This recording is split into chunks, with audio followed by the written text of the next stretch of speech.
couple of quick ideas regarding price adjustments again.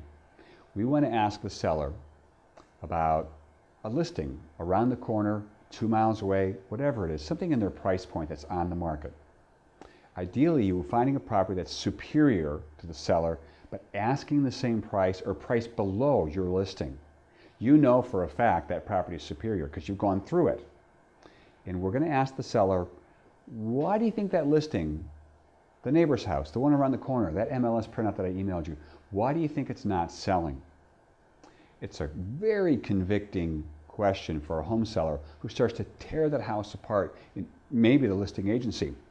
So we're going to ask them, why do you think that house isn't selling, the one I emailed you? Or you're sitting face to face with them, and you got your couple there, and you're talking about, in the marketplace, why is this property not selling? It's with a great brand, been out there for 180 days, whatever, 80 days, doesn't really matter.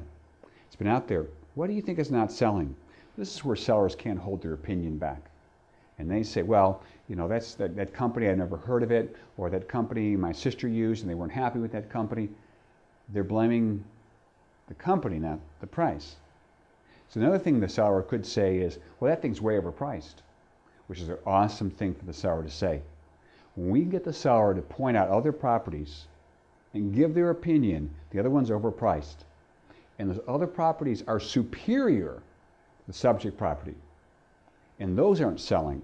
So again, if a house is asking $120,000 for your property, and there's one you can find out there for $117,500 in the MLS, it's 180 square foot larger. It actually has a 2-car, and your client has a 1-car garage. The other one has more features in it and still not selling.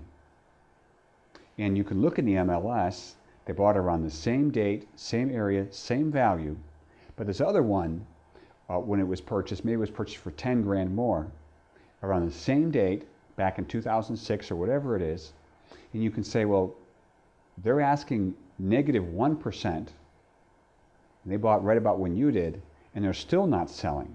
It's a powerful way to get the seller to get perspective. And the key to all this is finding properties that are superior to the subject or equal to the subject and price below the subject property, and just get the seller to state their opinion, which is really an easy thing to do. Why do you think the other home hasn't sold yet? Mr. and Mrs. Seller, why do you think it hasn't sold? They will state their opinion. And again, if there's two of them, a couple, what will happen is the one person's learning from the other person. It's powerful pricing therapy, asking the question, why do you think the other house isn't selling? Thanks for watching.